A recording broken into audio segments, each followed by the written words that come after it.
Welcome to Invest Ed.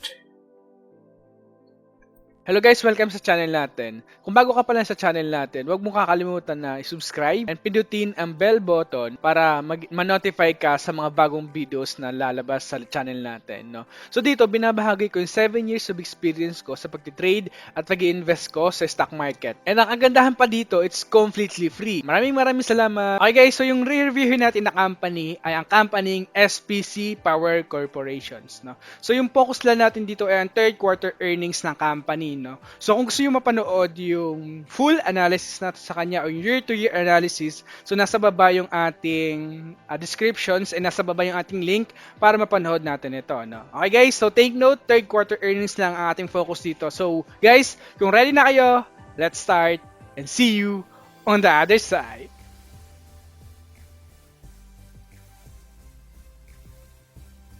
Okay, and this is the revenue breakdown ng company na quarterly basis. So nakikita natin dito, the third quarter revenue ng company ay nasa 516.39 million.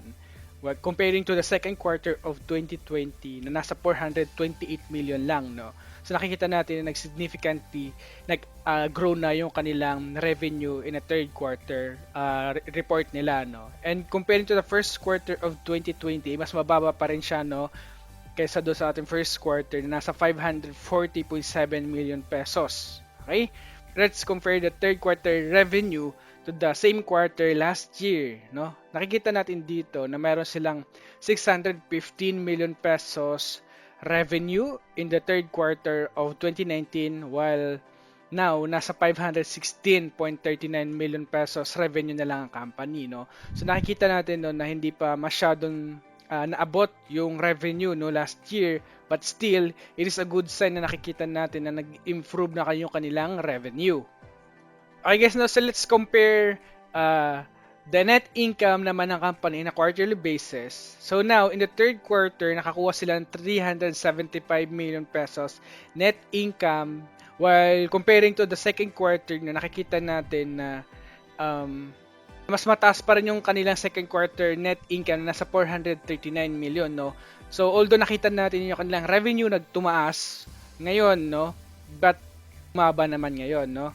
And comparing to the first quarter of 2020 na nasa 480 million pesos yung kanilang net income, no, nakikita natin yung net income na company during the first quarter to third quarter talagang bumababa. Okay, and nakikita natin. And also kung titignan natin yung same quarter last year na nasa 522 million pesos yung kanilang net income. So talagang currently nag-drop yung kanilang net income. Okay, so nakikita natin dito na si SPC, yung kanyang 1-year return ay nasa 20.5%. Okay, let's compare the return of SPC to the industries na kinabibilangan niya. So nakikita natin dito na SPC exceed its Philippine industry, which return is 6.7% over the past year, while si SPC ay nasa 20.5%. And also, no, let's compare the 1-year return of SPC to the market. Nakikita natin dito ang market ay down pa by 8.4%, while si SPC ay nasa 20.5%. Okay? And also, no, let's compare PE ratio ng company ngayon, yung third quarter PE ratio ng company to the industries and CAT, no? So nakikita natin dito yung PE ratio ng company ay nasa 9.6 times PE ratio. Comparing to the industries PE ratio, the SPC PE ratio is a good value based on its PE ratio compared to the industries and market. Na nasa 14.3 times PE ratio ang industries average and the market ay nasa 14.2 times PE ratio. Okay?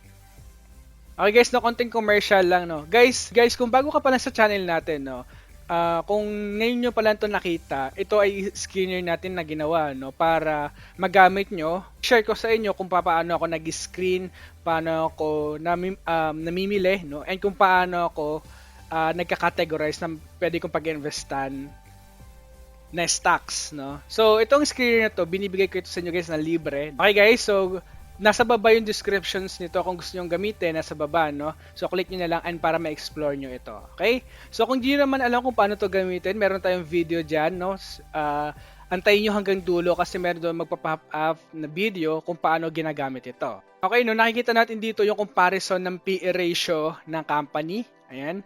And yung kanyang intrinsic value, no, nakikita natin dito ay nasa 5.35 yung kanyang intrinsic value. And yung ating margin of safety ay nasa 4.28 pesos per share, no? So sa mga hindi nakakaalam and bago pa lang sa ating channel, itong margin of safety, ito yung buffer natin sa intrinsic value, no? Para makabili tayo ng sale sa company. Okay?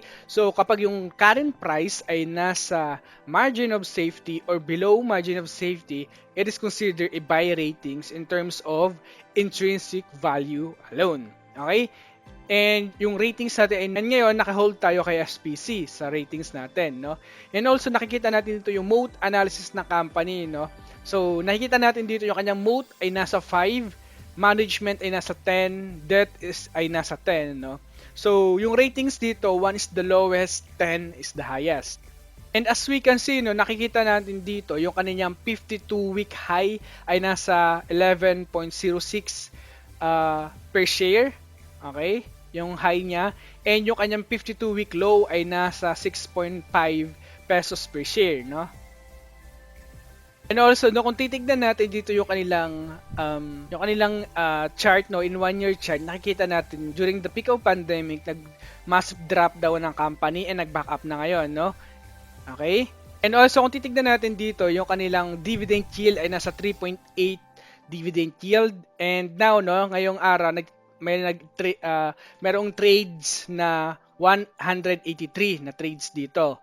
Eh nakikita natin ngayong araw, no, merong net foreign na negative 876,000, no, yung ating net foreign investors sa company na to. And kung titignan natin yung kanyang net foreign yield in a 1-year basis, nakikita natin na nasa negative din, no? Ayan, nakikita natin. Nakikita natin yung kanyang earnings per share versus free cash flow per share, no? So nakikita na natin sobrang laki ng difference na kanyang earnings per share versus free cash flow per share, no? Ayan. And also again guys, no, kung viewers kayo ng ating channel, alam nyo na kung paano to interpret yung earnings per share versus free cash flow per share, no? And kung ano ibig sabihin ng free cash flow yield. And also, no, kung titignan natin dito yung free cash flow ng company for the past 5 years, ayan. So, consistent naman yung free cash flow ng company, walang negative, no? Okay? Yung kanilang pinakamababang free cash flow ay nasa 2018, nasa 172.54 million free cash flow lang, no? And now, nag-back up na yung kanilang free cash flow to 560.18 million pesos free cash flow. And also, titignan natin yung kanilang moat analysis sa kanya, yung book value per share ay nasa 6%, the net income ng company growth ay nasa 4%, cash from operating activities ay nasa 5%, and earnings per share growth ay nasa 4%, no? Again guys, no, kung bago ka pa lang sa ating channel, hanapin nyo guys yung mga video natin, no, para mapamiliarize kayo sa mga terms natin dito, no? Okay?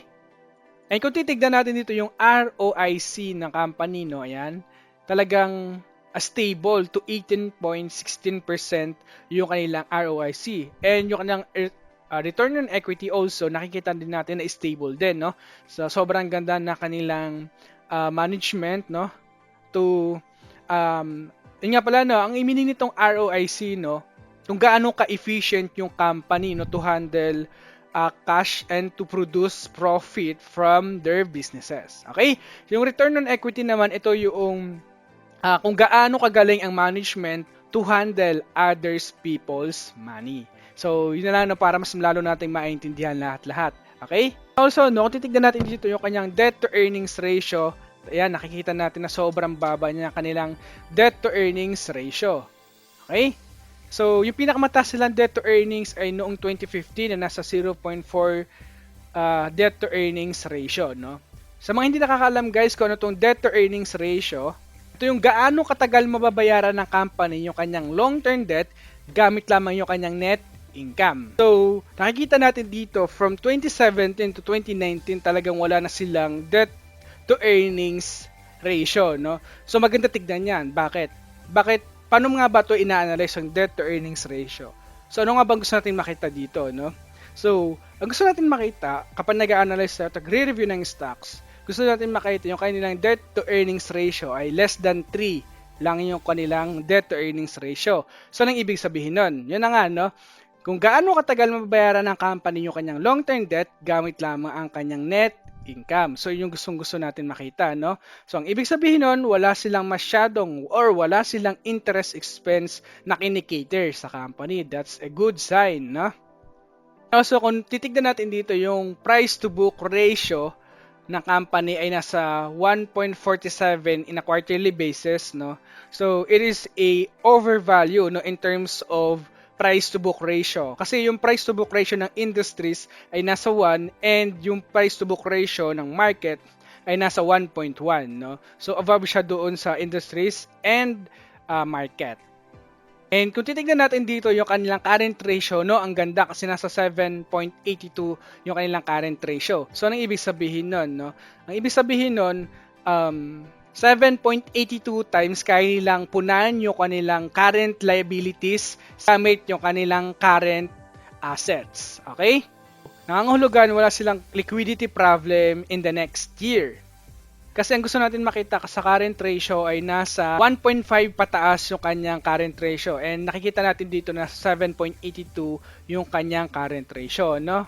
And kayo na guys mag-explore, no, kung gusto nyo i-explore tong ating screener, no, kung may mga categories pa kayo or metrics pa kayong ginagamit, so tignan nyo na lang dito, no, para magkaroon kayo ng matibay na pundasyon at matibay na konklusyon, no, sa pag-i-invest nyo sa stock market. Okay? And kung titignan natin dito yung kanilang net profit margin ay nasa 75.78%. That's a very, very, very good na net profit margin, no? Ayan, nakikita natin. And also, kung nakikita natin dito yung net profit margin ng company for the past 5 years ay nasa 65.77%. So, stable na stable itong company, no, in terms of producing of big net profit margin. Okay, so kung titignan natin dito yung technical sides naman kay SPC, no, yung nakikita natin sa MA, nakita natin bearish yung simple and exponential. MA50 nasa bullish, MA100 bullish also, MA200 bullish also. And kung titignan natin dito yung first support natin sa company ay nasa 10.19 pesos per share and second support ay nasa 9.82 pesos per share. Okay? And kung titignan natin yung kanyang resistance 1 ay nasa 10.63 and yung resistance 2 ay nasa 11.06 pesos per share.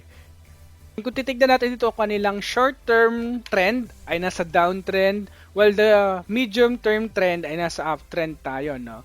Yung indicators, no, regarding kay SPC, si RSI ay nasa bullish, MACD ay nasa neutral, ATR ay nasa low, no? Yung average true range, CCI ay nasa neutral, stochastics ay nasa bullish, William percentage ay nasa bullish also, volume SMA 15 nasa bearish, candlesticks inverted hammer, no, yung kanyang linabas, and nasa bullish tayo sa kanya. Okay? So quick summary, no, si SPC ito ay nasa aking wish list, no. So magkaiba ang watch list sa wish list, no. So baka sa mga next na videos ko, no, itatakil natin, no, kung ano ibig sabihin ng watch list and ano ibig sabihin ng wish list. Okay? Hindi binili itong si SPC. Kasi nga yung akin, no, yung para sa akin, yung intrinsic value ni SPC ay nasa 5.35 pesos per share, and yung price kasi ni SPC ay nasa around 10 na, no, so overvalue na siya. So I would rather wait, no? Bumaba siya, no, doon sa ating margin of safety bago ako bumili. Kasi maganda naman yung kanyang management, debt, and moat, okay naman, no? So antayin ko na lang na bumalik ulit ito sa margin of safety. Wishlist ko itong si SPC. And also, no, maganda rin kasi maganda yung kanilang dividend na binibigay. Okay, so guys, hanggang dito na lang muna yung ating intrinsic value and yung third quarter earnings ni SPC, no? Sana may napulot kayong aral dito sa ating pagtalakay ngayon kay SPC. Okay, so abangan nyo guys no, yung update natin sa skincare natin kasi marami pa itong i-improve, no? And yung magiging useful pa ito ng sobra sa inyo, no? So, again, maraming salamat sa inyo, and as always, invest wisely and see you on the other side. Hello guys, maraming salamat sa panonood. Sana marami kayo natutunan sa video na to. So kung hindi pa kayo nakaka-subscribe, so please subscribe and hit the notification bell para updated kayo sa mga videos na parating at marami pa kayong matututunan sa channel na ito. So maraming salamat.